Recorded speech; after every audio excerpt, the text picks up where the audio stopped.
একটা মানুষের আকার আকৃতি, মানুষের অস্তিত্ব ততক্ষণ পর্যন্ত থাকে যতক্ষণ পর্যন্ত মানুষটা এই পৃথিবীতে বেঁচে থাকে। সত্যি কথা বলতে একটি কথা বলবো বন্ধুরা, সেটা হচ্ছে বন্ধনে নাও, হ্যাঁ, সেটা হচ্ছে আপনি যখন মৃত্যুবরণ করবেন দেখবেন 1 ঘন্টা 2 ঘন্টা পরেই আপনার বাসায় সবাই কিছু না কিছু খাওয়া দাওয়া করছে। আবার 1 দিন 2 দিন চলে যাবে, দেখবেন আস্তে আস্তে বাসা স্বাভাবিক হয়ে যাচ্ছে। 1 সপ্তাহ চলে যাবে, আপনার প্রতিষ্ঠানে যে চেয়ারটার মধ্যে আপনি বসতেন সেটার মধ্যে অন্য কেউ বসতে শুরু করবে। মাইর করো না। প্রিয় বন্ধুরা, আসসালামু আলাইকুম। কেমন আছেন আপনারা সবাই? আশা করছি সবাই ভালো আছেন। দেশে এবং দেশের বাইরে প্রবাসী যত আমার প্রাণপ্রিয় বন্ধুরা রয়েছে, আমার কলিজার ভাই বোনেরা, যারা আমার ফেসবুক পেজ থেকে আমার ভিডিওটা দেখবেন, আমার পেজটাকে ফলো করে দিবেন। যারা আমার চ্যানেল থেকে ভিডিওটা দেখবেন, আমার চ্যানেলটা সাবস্ক্রাইব করে দিবেন। বন্ধুরা, কেন বলছি নিজের পৃথিবীতে সুস্থ থাকা, ভালো থাকাটা ইম্পর্টেন্ট ব্যাপার। সেটা হচ্ছে আমরা মনে করি আমাদের প্রিয়জন যত মানুষ রয়েছে তাদেরকে সুখে রাখার দায়িত্ব বোধহয় আমাদের। সেটা চিন্তা করেই আমরা নিজের ব্যক্তিত্ব, নিজের সুস্থ থাকা, নিজের ভালো থাকা, নিজের প্রতি নিজের যত্ন নেওয়া সব কিছু ভুলে যাই। কিন্তু এইটা আমরা কখনো ভাবি না যে আজ আমি চোখটা বন্ধ করলাম, 1 মিনিট পরেই আমার আর এই পৃথিবীতে কারো ভালোবাসা পাওয়ার মতো কোনো অবস্থা নেই, আর এখানে আমার টিকে থাকার মতো কোনো অবস্থা নেই। আমাদের এই পৃথিবী ছেড়ে যখন একটা মানুষ চলে যায়, তার জন্য কিন্তু এই পৃথিবীর মানুষ কেউ থেমে থাকে না, বা সূর্য ওঠাও বন্ধ হয় না, সূর্য হস্ত যাওয়াও বন্ধ হয় না।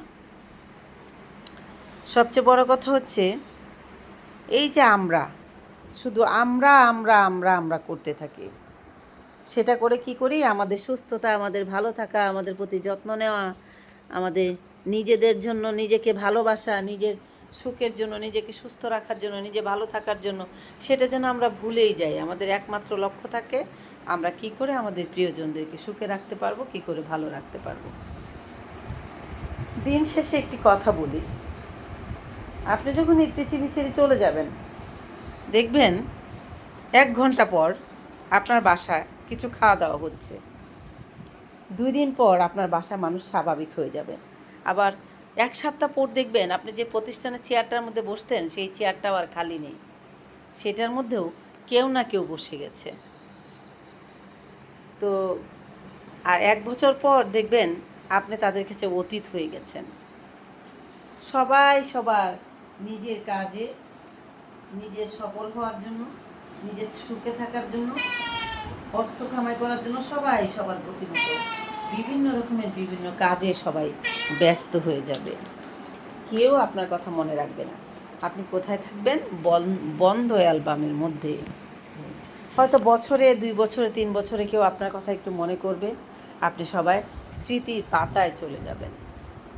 তো বন্ধুরা, সবশেষে একটি কথাই বলতে চাই, নিজেকে ভালোবাসুন, নিজের প্রতি যত্ন নিন, নিজে সুস্থ থাকার চেষ্টা করুন।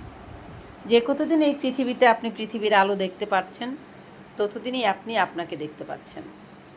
আপনি যেদিন চোখে আলো আপনার নিভে যাবে, যেদিন আপনি দুটো চোখ আপনার বন্ধ হয়ে যাবে, সেদিন এই পৃথিবীর সব রঙ্গ খেলা বঙ্গ হয়ে যাবে। খেয়েও আপনার কথা মনে করবে না। বন্ধুরা, সবাই ভালো থাকবেন, আর আমার ভিডিওটা বেশি বেশি করে শেয়ার করে দেবেন, আমার পাশে থাকবেন, আমাকে অনেক অনেক বেশি সাপোর্ট করার চেষ্টা করবেন, অনেক ভালোবাসবেন। আর আমি এই পৃথিবীর আমার যত বন্ধুরা রয়েছে, যত মানুষ রয়েছে এই পৃথিবীতে, সবার সুস্থতা কামনা করছি। সবাই যেন সুস্থ থাকে, ভালো থাকে। আর যারা নিজেদের আপনজনদেরকে হারিয়েছে তাদেরকে যেন আল্লাহ সান্ত্বনা দেয়, তারা যেন অনেক কষ্ট ভুলে থাকতে পারে। যারা নিজেদের আপনজনদেরকে হারিয়ে ফেলে তারাই বুঝতে পারে হঠাৎ করে নিজের প্রিয় মানুষটাকে নিজের জীবন থেকে হারানোর কতটা যন্ত্রণা, কতটা কষ্ট, কতটা বিড়ম্বনা থাকে। তো বন্ধুরা, সবাই ভালো থাকবেন। আজ এখান থেকে বিদায় নিচ্ছি। আর সবচেয়ে বড় কথা হচ্ছে, যাদের বাবা মা এই পৃথিবীতে বেঁচে আছে তাদেরকে আগলে রাখার চেষ্টা করবেন। যারা এই পৃথিবী ছেড়ে চলে গেছে তাদের জন্য বেশি বেশি করে দোয়া খেরাত করাবেন। বিশেষ করে আপনার গর্ভধারণী মাকে অনেক অনেক বেশি আগলে রাখবেন। এই পৃথিবীতে একটা সন্তানের জন্য শ্রেষ্ঠ উপহার হচ্ছে তার মা।